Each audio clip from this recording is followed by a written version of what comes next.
30 hektar kemarin itu awal aja. Awal aja. Nanti ada beberapa tempat di semua Polres yang ada di Polda Sulawesi Tengah itu akan dilakukan penanaman. Penanaman ini ya kita minta dukungan dan partisipasi masyarakat.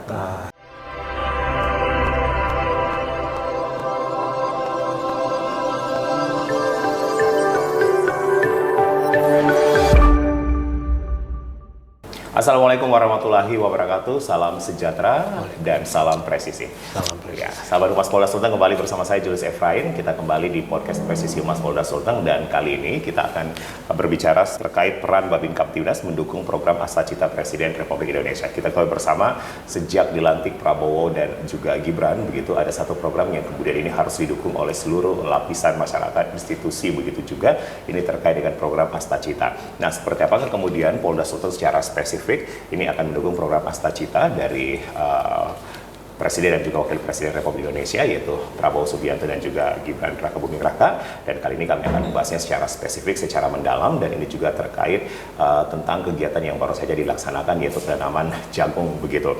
Nah, apa yang kemudian menjadi esensi dari ini semua, dan bagaimanakah kita masyarakat bisa memahami dan kemudian mencerna, mendukung apa yang kemudian menjadi kebijakan pemerintahan. Dan juga nantinya kita akan membahas seperti apakah kemudian peran dari Babin Kamtibmas ini di Kepolisian Daerah Sulawesi Tengah mendukung keamanan dan juga ketertiban dari masyarakat Sulawesi Tengah itu sendiri. Sudah bersama saya hadir langsung, yaitu Dirbinmas Polda Sulteng, Kombes Pol Dr. Sirajuddin Ramli SH MH. Assalamualaikum warahmatullahi wabarakatuh. Waalaikumsalam warahmatullahi wabarakatuh. Salam presisi Pak Dir.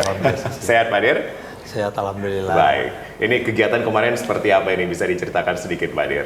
Ya, sebelum kita masuk ke esensi kegiatan penanaman jagung di Labuan ya. Jadi kegiatan penanaman jagung 1 juta hektar. 1 juta hektar. Yang dilaksanakan secara serentak di seluruh Indonesia, di semua polda yang ada di Indonesia. Dan kegiatan kemarin itu dihadiri langsung oleh Bapak Kapolri dan Menteri Pertanian Republik Indonesia. Oke. Dan ini diselenggarakan, dilakukan di semua daerah polda, di seluruh Indonesia. Dan kita mendukung penuh program daripada Bapak Presiden. Karena dalam Astacita atau 8 cita yang menjadi tekad dan cita-cita daripada Bapak Presiden, salah satunya adalah bagaimana bisa direalisasikan ketahanan pangan. Ketahanan pangan. Jadi swasembada pangan. Swasembada pangan. Baik. Nanti saya akan lebih dalam begitu ya, karena kabarnya kemarin ini kegiatannya sampai sore begitu ya. Sampai sore. Sampai sore. Dan ini dilakukan semua diserentak di seluruh daerah Indonesia. Namun sebelum ke sana begitu, sahabat Humas Polda Sulteng, kita akan mengenal dulu terlebih dahulu begitu seperti apakah kemudian jejak karir dari seorang Dirbinmas Polda Sulteng sehingga kemudian hari ini menjabat sebagai Dirbinmas Polda Sulteng. Pak Dir mengawali karir ini di kepolisian tahun berapa begitu, Pak Dir? Tahun 2001. 2001. Ya. Itu memang passionnya memang sudah langsung ingin jadi anggota polisi atau seperti apa begitu, Pak Dir? Jadi saya perwiranya bukan dari sumber akademi kepolisian Akpol, tapi dari sarjana. Jadi pada tahun 1999 ada penerimaan Polri sumber sarjana, dan di situ saya mencoba bergabung. Peruntungan setelah tamat dari Fakultas Hukum Universitas Tadulako. Jadi pas saya tes mengikuti tahapannya, alhamdulillah tahun 2000 lolos untuk mengikuti pendidikan di kepolisian. Di kepolisian. Dan tamat pada tahun itu. Baik, berarti pada saat itu posisi awal sebagai apa gitu Pak Dir? Dan ditempatkan di mana pada saat itu? Posisi awal ketika selesai pendidikan, kan pendidikan kami juga digabung dengan Taruna Akpol, di sana selesai selama 1 tahun, dan saya penempatan di Polda Sulawesi Tengah. Langsung di Polda Sulawesi Tengah. Berarti masih di Samratulangi pada saat itu? Masih di Samratulangi. Awalnya sebagai anggota di Reskrim. Langsung di Reskrim. Di Reskrim. Pada saat itu berawal sebagai penyidik, setelah itu menjadi Kapolsek, beberapa kali jadi Kasat Reskrim, kemudian Kabak Ops, Wakapolres, dan pernah menjadi Kapolres di Parigi Motong. Kemudian 3 kali sebagai Wadir Bimas, Wadir Krimsus, Wadir Polair, dan saat ini menjabat sebagai Direktur Bimas Polda Sulawesi Tengah. Baik, Pak Dir, dengan pindah-pindahnya posisi begitu ya, dan juga ini sakernya begitu, itu Pak Dir gimana kemudian mendalami dan memahami ini sudah hampir banyak satker nih yang kemudian disinggahi seorang Pak Dirwin, Mas? Ya, alhamdulillah saya sudah bisa memahami secara keseluruhan tugas Polri, karena tugas Polri sebagaimana amanat daripada pasal 13 Undang-Undang Nomor 2 2002 tentang Kepolisian Negara Republik Indonesia, bahwa tugas polisi itu ada 3. Pertama, memelihara keamanan dan ketertiban, melindungi dan mengayomi dan melayani masyarakat, dan menegakkan hukum. Alhamdulillah saat ini saya dalam tugas pertama Harkamtibmas di Bimas, sebelumnya juga pernah penegakan hukum di reserse, dan juga kegiatan-kegiatan perlindungan dan pengayoman masyarakat lainnya. Jadi saya alhamdulillah tugas pokok itu sudah pernah jalani. Dijalani semuanya. Ya. Kalau disuruh memilih, satker mana nih yang paling menurut Pak Dir itu paling enak dan paling nyaman saya untuk ada di sini nih? Kalau kami sebagai prajurit Bayangkara, ketika ada penugasan dari pimpinan dimanapun ditempatkan, kita harus laksanakan dengan baik. Jadi kita harus totalitas dalam melaksanakan tugas. Dan alhamdulillah dipercayakan sebagai Komandan Pengemban Fungsi Bimas. Dan tugas ini sangat mulia, sangat terhormat, dan ini adalah dalam rangka untuk melakukan pembinaan masyarakat. Karena antara Polri dan masyarakat itu merupakan satu kesatuan yang tidak boleh dipisahkan. Jadi di mana ada masyarakat, di situ pasti ada Polri. Ada Polri. Baik. Dir Binmas itu sendiri, Pak Dir itu seperti apa kemudian Binmas? Ini satker yang seperti apa begitu? Jadi sebagai tupoksinya. Direktorat Bimas ini salah satu satker di Polda, yang memiliki tugas untuk melakukan pembinaan masyarakat, juga melakukan interaksi secara intensif kepada stakeholder terkait, di mana kegiatan-kegiatannya berupa edukasi, penyuluhan, dan kegiatan-kegiatan lainnya, seperti juga kita melakukan pembinaan terhadap Polsus, polisi khusus, satuan pengamanan, kemudian kita menjalin kemitraan dengan lembaga-lembaga lain dan stakeholder lainnya. Jadi tugasnya berinteraksi dengan masyarakat. Dan kegiatan kita ini masuk dalam kategori kegiatan preventif. Preventif melakukan deteksi dini, kemudian melakukan edukasi, melakukan penyuluhan. Kan kegiatan polisi itu kan ada 3, preventif, dan represif atau penegakan hukum. Nah, kita di tahap atau preventif. Jadi kita bisa melakukan tindakan-tindakan preventif, dan yang menjadi terdepan dalam tindakan preventif itu kita punya Babin Kamtibmas. Baik. Sudah berapa lama Pak Dir menjabat sebagai Dirwinmas Polda Sulteng? Saya baru 7 bulan. 7 bulan, artinya hampir setahun nih. Ya, hampir setahun. Setahun tentunya pengalaman ini sudah cukup mumpuni begitu sebagai seorang Dirwinmas. Sebelumnya kan saya pernah jadi Wadir Bimas juga. Jadi selama 1 tahun lebih, jadi setidaknya saya sudah pernah juga mengemban tugas ini. Dan ini pengulangan, tapi dalam posisi jabatan yang berbeda. Baik, tadi Pak Dir mengatakan bahwa berhubungan dengan banyak stakeholder nih. Artinya stakeholder pemerintah, swasta, masyarakat ini pun juga menjadi mitra kerja. Iya. Jadi stakeholder baik pemerintah maupun swasta, kemudian komponen masyarakat lainnya, kita melakukan komunikasi, koordinasi, dan kolaborasi. Dan itu kita lakukan secara intensif. Karena tadi itu mitra Polri yang paling utama itu adalah masyarakat. Nah, apalagi perintah harian daripada Bapak Kapolda kita harus jaga diri, jaga keluarga, kemudian jaga hubungan baik dengan masyarakat dan stakeholder, kemudian yang terakhir jaga institusi Polri. Institusinya yang paling penting. Poin ketiga itu jaga hubungan dengan masyarakat, itu kata kuncinya. Apalagi saat ini sorotan masyarakat terhadap Polri sangat tinggi, tingkat kepuasannya bernuansa negatif. Oleh karena itu kita evaluasi. Mungkin ada hubungan kita yang kurang pas dengan masyarakat. Oleh karena itu saat ini kita intensifkan lagi. Kita perbaiki komunikasi kita, mungkin lebih tingkatkan lagi koordinasinya, kerjasamanya, kemitraan, sinergitas harus senantiasa kita lakukan. Baik, artinya preemptif, kemudian preventif, dan represif. Ini tuh menjadi 3 tupoksi utama. 3 tupoksi utama Polri.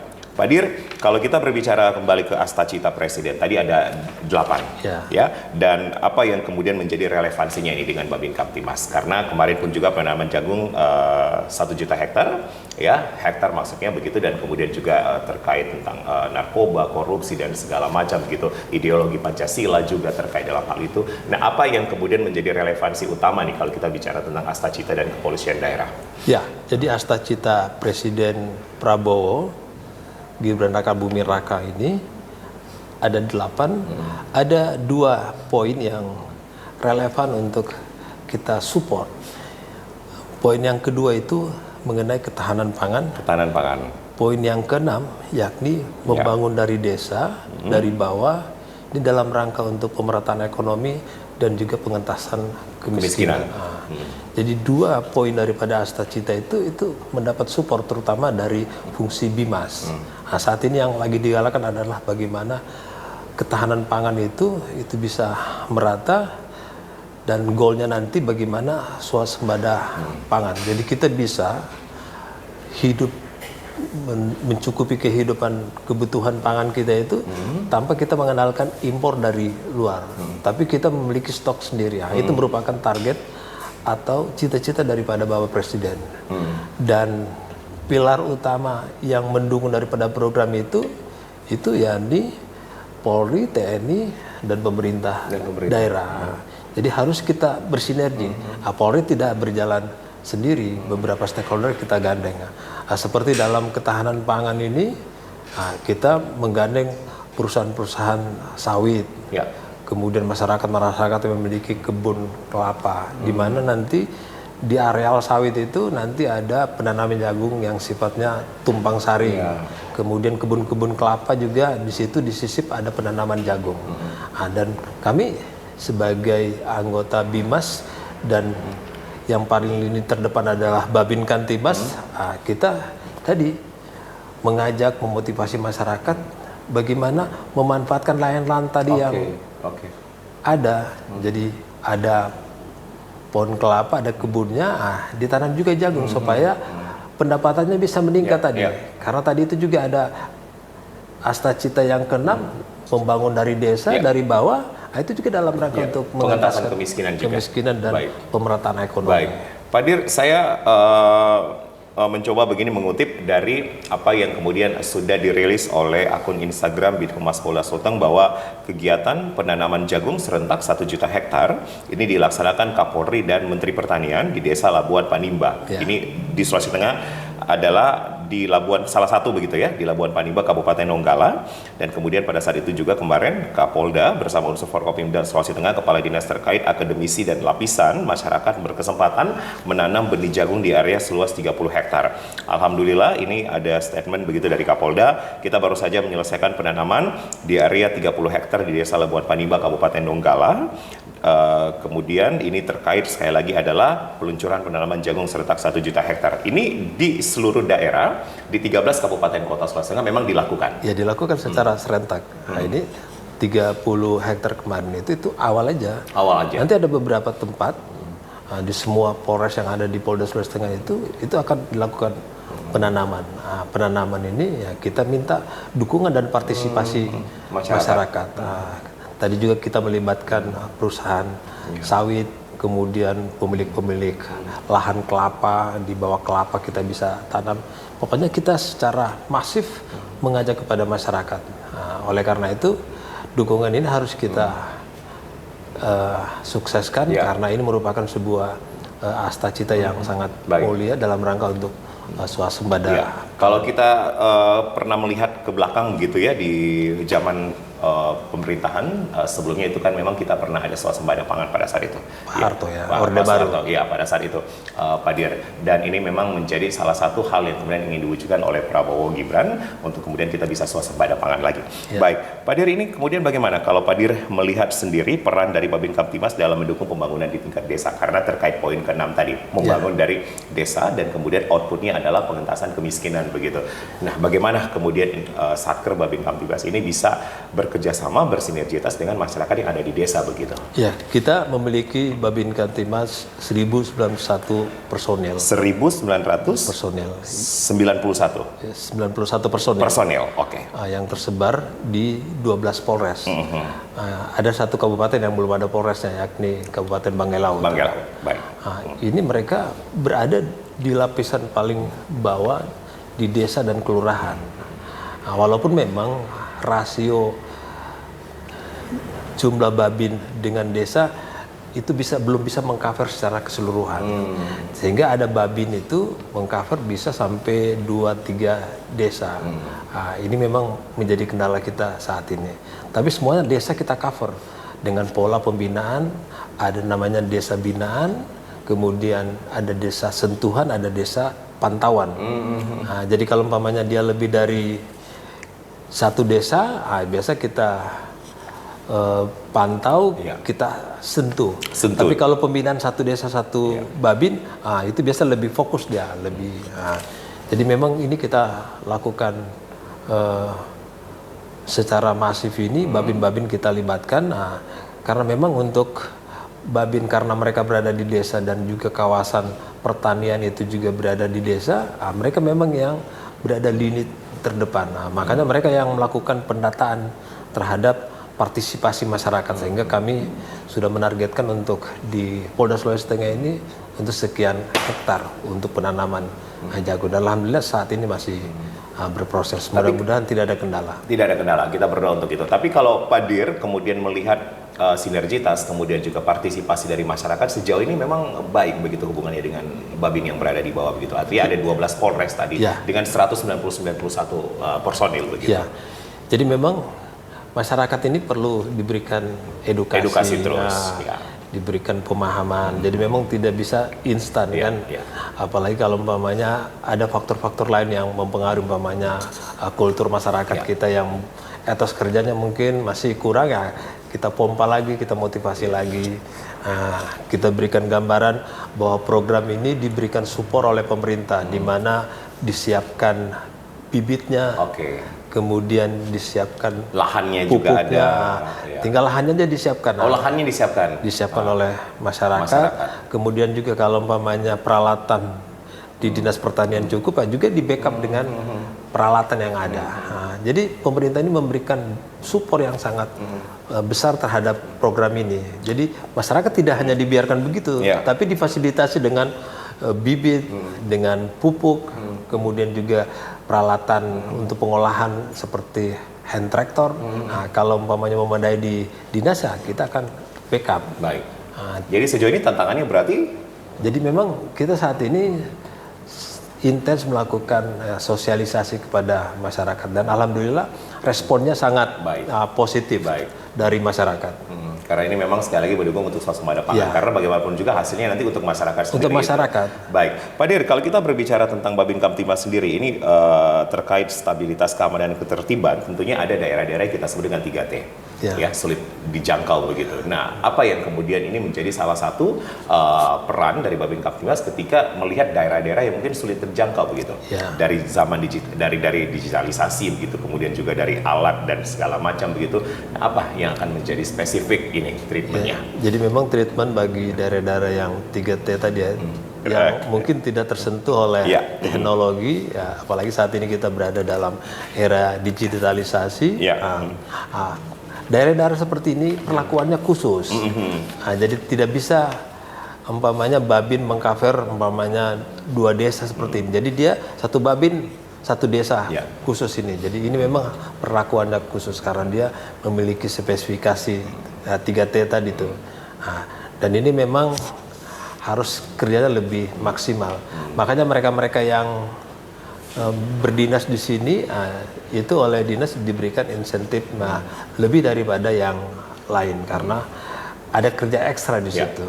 Ada beberapa tempat kita seperti di Parimo itu penduduknya berada di wilayah pegunungan, susah untuk dijangkau. Apalagi pada saat kemarin pemilu kada itu susah dijangkau. Babin kita sampai melintasi sungai, melintasi lembah gunung. Pokoknya perjuangannya sangat berat. Nah, mereka-mereka ini diperlakukan khusus. Nah, biasanya oleh pimpinannya baik Kapolres maupun Kapolsek ya memberikan ya insentif khusus lah bagi mereka ini. Pak Dir membawahi 1991 personil, ini tantangan sendirinya begitu? Ini kalau kita bicara tentang 1091. 1091. Ya. Oke, 1091. Baik, saya ulangi 1091 begitu, sahabat Humas Polda Sulteng. Ada tantangan sendiri nggak kalau kita bicara tentang SDM-nya begitu? Ya, memang secara rutin kita melakukan pemberdayaan terhadap Babin kita, baik yang dilakukan oleh Ditbimas Polda sendiri maupun oleh SPN. Biasa secara reguler itu dilakukan pelatihan terhadap Babin Kantipmas. Ya. Kita memberikan wawasan pengetahuan tentang hukum, wawasan dan pengetahuan bagaimana teknik mediasi. Negosiasi, rekonsiliasi. Ya. Karena mereka itu berhadapan dan bersentuhan langsung dengan masyarakat. Ketika ada masalah, dia harus punya ilmu. Tidak boleh dia tidak punya ilmu. Makanya ilmunya itu harus kita berikan. Bagaimana teknik mediasi ketika ada permasalahan, dia tidak boleh terbawa emosi. Kan masyarakat kita ini kan beragam ini. Kalau kita tidak sabar menghadapinya, bisa-bisa kita terpancing untuk emosional. Jadi mereka diberikan pengetahuan itu. Pemahaman tentang hukum tadi, kemudian ketika ada masalah, bagaimana melakukan approach pendekatan terhadap masyarakat. Nah, jadi kemudian memang ada persuasifnya juga begitu ya? Ya, karena kalau Babin Kantipmas kita ini berfungsi secara efektif, ini anggota reserse itu tidak perlu lagi bekerja berat ya, karena persoalan tadi yang masih di dasar embrio, embrionya itu sudah terselesaikan. Diselesaikan di tingkat bawah ini, di tingkat grassroots ini, diselesaikan sehingga tidak muncul ke permukaan. Kalau cepat dilakukan itu dan juga mendapat dukungan daripada masyarakat, insya Allah tidak akan mencuat ke permukaan. Makanya Babin Kantipmas menggandeng beberapa stakeholder di tingkat desa itu. Ada 3 pilar. Apa aja itu Pak Dir? 3 pilar itu kepala desa, Babinsa, Babin Kantipmas. Jadi 3 pilar ini harus bersinergi. Bekerja sama dengan leadernya ini sebenarnya kepala desa atau lurah. Dengan menggandeng Babin Kantipmas dan Babinsa. Jadi ketika ada masalah kan masyarakat ini melapornya ke desa. Kepala desa sebagai pimpinan tertinggi di desa itu mengajak Babin Kantipmas, mengajak Babinsa. Kemudian dimediasi. Mungkin Babin Kantipmas dalam perspektif ya keamanan, kemudian di backup dengan Babinsa. Jadi masalah-masalah yang ada di desa itu sebenarnya tidak perlu dilapor di Polsek, apalagi di Polres. Kalau umpamanya tuntas grassroots-nya udah terselesaikan. Iya, apalagi saat ini di tingkat desa itu dana tersedia cukup besar. ADD-nya ada. Dana desa maupun ADD itu besar ya, itu bisa benar dialokasikan untuk kegiatan-kegiatan penyelesaian masalah. Pak Dir, saya tertarik ketika Pak Dir mengatakan ada approaching begitu ya. Kemudian ini bisa di dasar embrio atau grassroots ini udah bisa diselesaikan. Pak Dir melihat sejauh ini ya dari personil sendiri, khususnya kita bicara tentang Babin Kantipmas, ini bagaimana kemudian Pak Dir melihat progres kerjanya, evaluasi selama 7 bulan gitu sebagai seorang Dirbimas?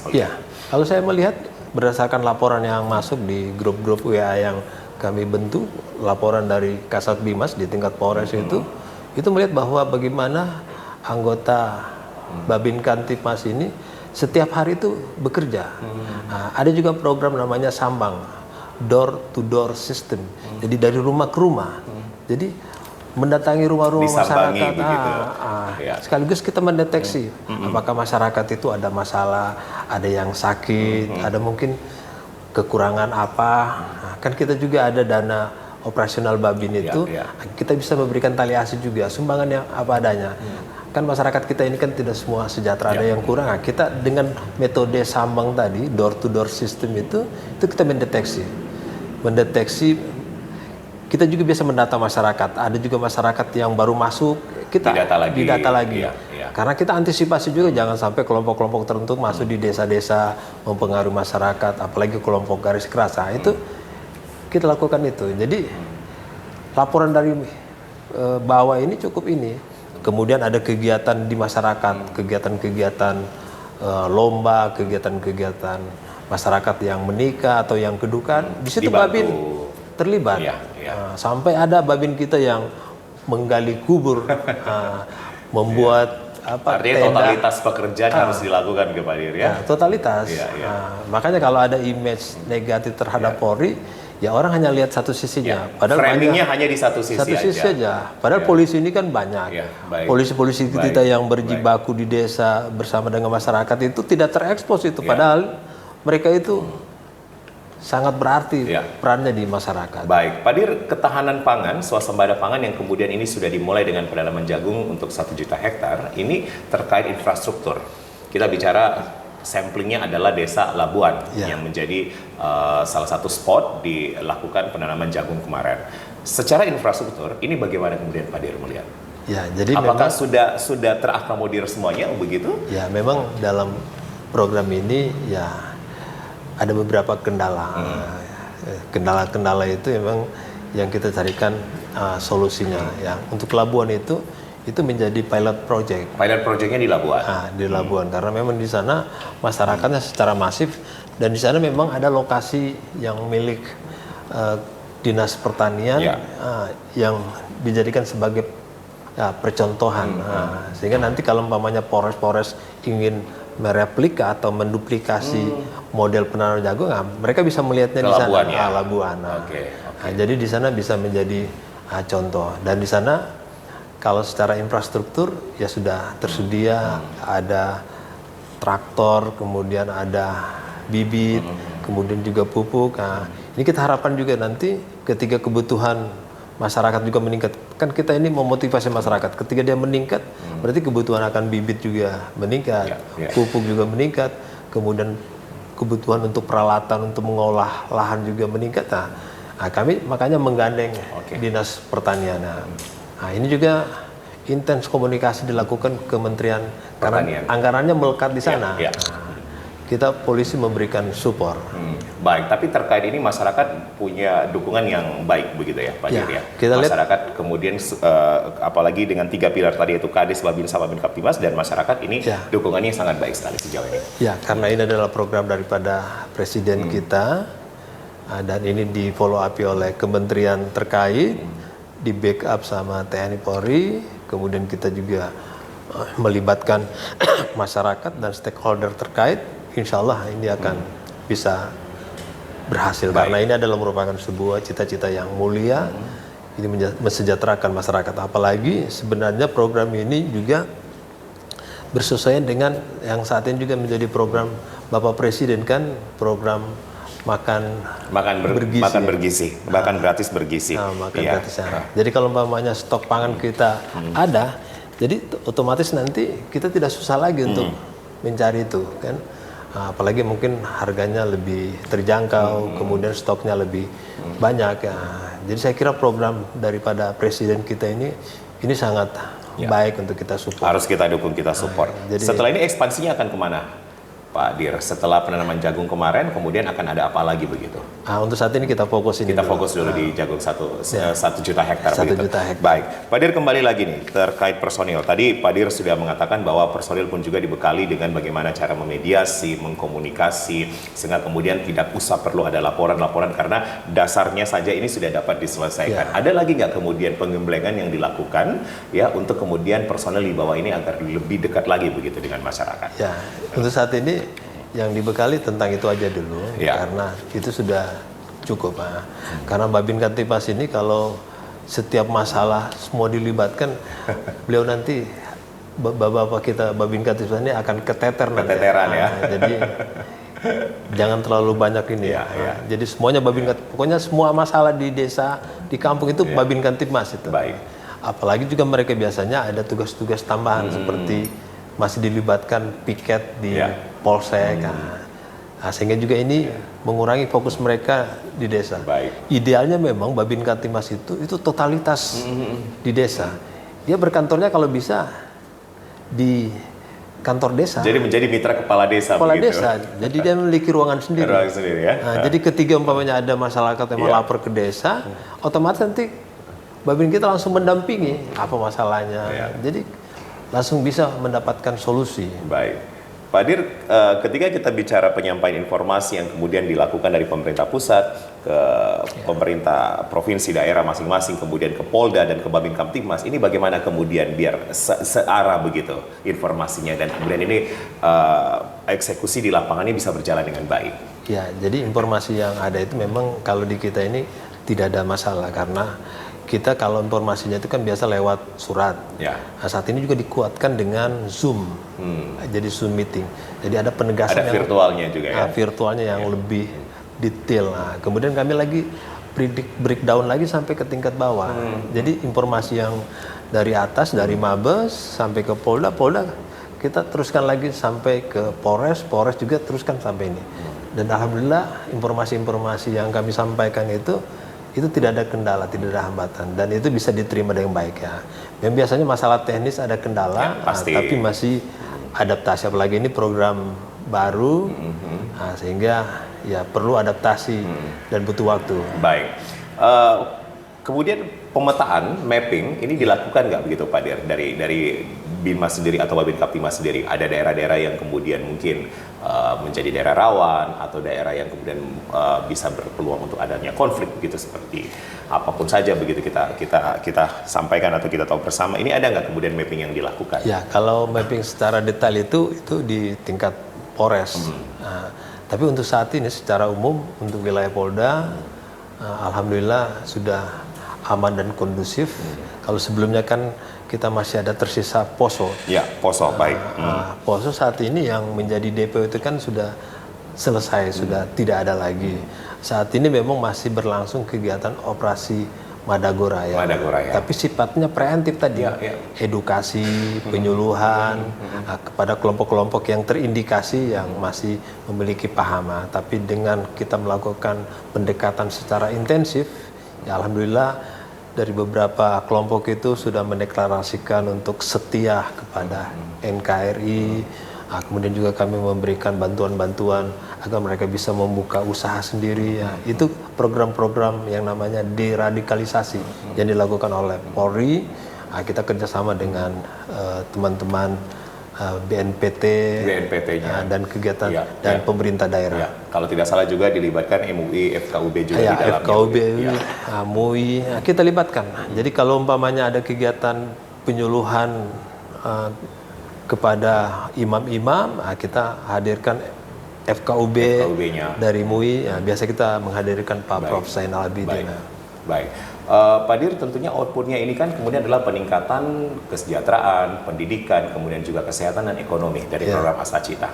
Nah, ini sejauh bagaimanakah kemudian Pak Dir bisa melihat bahwa ini bisa mendukung banyaknya sektor, ya, termasuk pendidikan dan kesehatan yang menjadi sektor utama di negara kita, dan kemudian juga peningkatan ekonomi di masing-masing desa. Ya.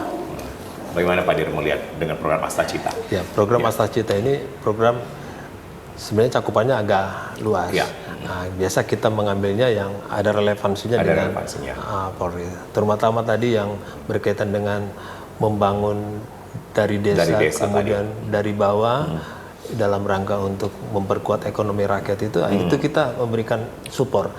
Karena apa? Membangun dari desa kemudian membangun ekonomi masyarakat ini berkaitan juga dengan situasi Kamtibmas. Jadi kalau masyarakat kita itu sudah makmur, sejahtera, untuk melakukan hal-hal yang negatif, perbuatan-perbuatan kriminal itu sepertinya akan kurang. Oleh karena itu kami membackup itu. Ya, kerawanan-kerawanan terjadi itu biasanya ketika umpamanya ya secara ekonomi lemah, sehingga ada pencurian, ada penjamretan, ya ada hal-hal negatif lainnya. Tapi kalau umpamanya dia difokuskan untuk bekerja, sehingga nanti dia ketika selesai kerja sudah lelah, tidur lagi, tidak ada lagi berbuat atau berpikiran yang lain. Tapi kalau dia tidak kerja, ini bisa kerja-kerja yang lain yang negatif. Makanya kami dorong itu untuk mereka fokus kerja, sehingga nanti setelah mereka bekerja sampai sore, pulang ke rumah sudah capek kan, sudah tidur kan, tidak lagi macam-macam yang dilakukan. Karena biasanya pun juga kejahatan ini banyak juga nih Pak Dir ya. Makanya kami dorong untuk mereka membangun ekonominya dengan program ketahanan pangan ini. Jadi memang bersesuaian ini ketahanan pangan dengan situasi Kamtibmas. Dengan situasi Kamtibmas ini sangat bersinergi dengan ketahanan pangan begitu ya. Pangan, ya. Tentunya ini kan kita mengenal juga istilahnya ada hilirisasi kemudian industrialisasi begitu. Nah ini bisa didukung semuanya begitu Pak Dir ya. Oke, baik Pak Dir, tentunya ini kan akan menjadi salah satu program yang memang akan menjadi dukungan untuk masing-masing Polda dari pemerintahan Prabowo Gibran ya, kemudian harus diterjemahkan dengan baik oleh kepolisian masing-masing daerah dan kemudian khususnya dari Babin Kamtibmas sendiri. Nah Pak Dir, apakah kemudian ini menjadi motivasi seorang Dirbinmas begitu yang kemudian ini harus menyuarakan secara baik begitu ke setiap personil yang ada begitu bahwa mari kita sama-sama dukung program Asa Cita dari Prabowo Gibran. Ya, jadi memang kita selain umpamanya memberikan direktif atau arahan itu melalui surat itu, kita secara periodik ya melakukan Zoom meeting juga kepada jajaran. Jadi kita mensosialisasikan program itu. Dan program itu ketika kita sosialisasikan, ya kita minta laporannya. Jadi tidak hanya kita sampaikan begitu saja, tapi kita minta laporannya. Evaluasinya dalam bentuk, harus ada. Ya, kerja yang real. Karena kalau umpamanya kita hanya menyampaikan informasi itu kepada jajaran tanpa kita melakukan pengecekan, ini biasanya anggota biasa abai ya. Oleh karena itu kita lakukan pengecekan. Makanya biasa kita checklist mana yang sudah melaksanakan, mana belum. Dan di grup itu biasanya terus kita cek satu persatu dan alhamdulillah semuanya berjalan karena memang ini tugas-tugas yang sudah dilakukan sebelumnya, tapi perlu kita ingatkan terus ini supaya efektif ini program. Dan Pak Dir selalu intensif begitu untuk melakukan pengecekan ya. Karena masing-masing program ini sudah ada bintara administrasinya yang melakukan pengecekan. Jadi mereka juga di Polres juga seperti itu. Jadi sudah ada yang operatornya yang melaksanakan. Pak Dir, ini menjadi awal tahun yang baik di 2025 dengan program yang dilakukan sepanjang tahun 2025 dari Binmas sendiri begitu. Adakah program-program selain Asta Cita begitu yang kemudian akan menjadi salah satu menjadi gong di 2025? Ya. Jadi kalau kita lihat ini untuk kalender Kamtibmas kita bahwa pemilu kada ini kan belum tuntas. Belum selesai, masih ada sidang MK. Masih ada sidang MK dan kami oleh Kapolda meminta untuk memantau perkembangan di MK. Bagaimana nanti hasilnya, kita nanti akan tentukan cara bertindak yang baik berkaitan dengan putusan MK itu. Karena kalau umpamanya kita tidak cermat untuk menyiasati putusan MK itu nanti berdampak di daerah. Oleh karena itu saat ini kegiatan operasi Mantap Praja itu masih tetap berlangsung dan namanya Operasi Mantap Praja. Kalau Pilpres Operasi Mantap Brata. Jadi Brata dan Praja. Jadi itu sementara berlangsung. Dan ke depan juga ini kalender Kamtibmas kita yang memang tahunan ini ya seperti beberapa waktu ke depan sudah akan masuk bulan puasa, kemudian Lebaran, Idul Fitri. Itu juga trennya juga akan naik gitu. Ketika umpamanya Idul Fitri, kebutuhan masyarakat meningkat, kerawanan juga biasanya akan meningkat juga. Oleh karena itu kita ini dan Bimas sesuai dengan tupoksinya kita melakukan pembinaan masyarakat, kita melakukan kerjasama dengan masyarakat, kita melakukan sinergitas masyarakat, kita juga melakukan pembinaan terhadap polisi khusus, kemudian satuan pengamanan. Satuan pengamanan ini juga menjadi salah satu tugas dari Bimas untuk kita lakukan pembinaan. Karena satpam-satpam ini kan berada di instansi pemerintah maupun swasta.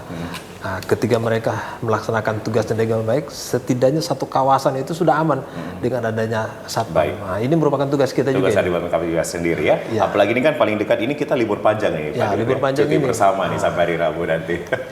Kita tetap memantau ini. Ketika masyarakat libur, polisinya tidak otomatis libur. Kita mantau bagaimana orang libur.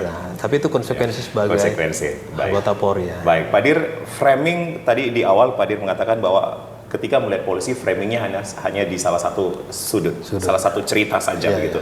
Tapi dengan konsekuensi bekerja, apalagi libur panjang kita bekerja begitu ya. Sebenarnya harusnya seperti apa kemudian masyarakat melihat polisi begitu sehingga kemudian ini institusi ini bisa menjadi tingkat kepuasannya baik begitu selalu, Pak Dir. Jadi memang Polri ini salah satu institusi yang cukup seksi. Jadi mendapat sorotan, pantauan secara intensif dari sedikit saja melakukan kesalahan oleh oknum, itu viralnya luar biasa. Impact-nya langsung besar. Nah, padahal ada kerja-kerja yang dilakukan oleh anggota kita, terutama Babin itu. Nah, kalau kita lihat videonya kemarin bagaimana Babin melintasi sungai, melintasi gunung, kemudian bagaimana anggota kita yang ada di perairan yang melakukan tindakan pengamanan terhadap kekayaan biota laut, dan banyak lagi kegiatan-kegiatan anggota kita menangkap narkoba berkilo-kilo dan penegakan hukum yang lain. Nah, jadi ini yang tidak dilihat. Nah, cuma ketika ada yang viral 1-2 orang, itu pun umpamanya karena kelalaian, itu yang diekspos. Dan kalau sudah diekspos, itu kami juga biasa kena imbasnya juga. Umpamanya kejadiannya umpamanya di Jogja di atau di tempat lain. Ini jadi multiplier effect gitu ya. Jadi semuanya citranya negatif.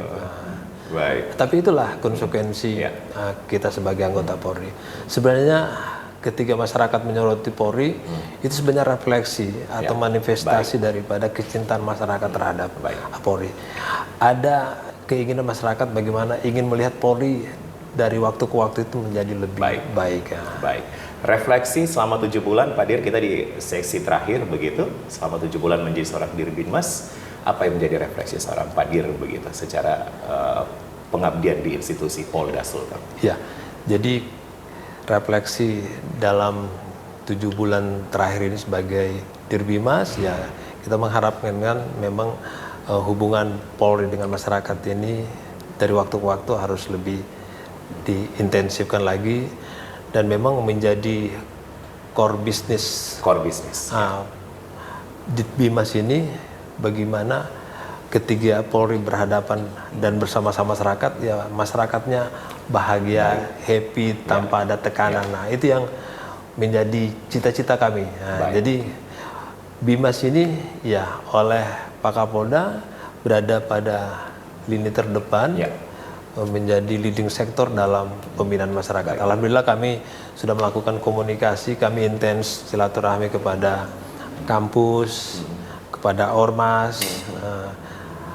Kami juga kemarin melakukan pendekatan terhadap ya beberapa ormas yang umpamanya ada yang melakukan kegiatan penentangan sebuah event di Kota Palu. Ini lagi dibahas sekarang begitu ya.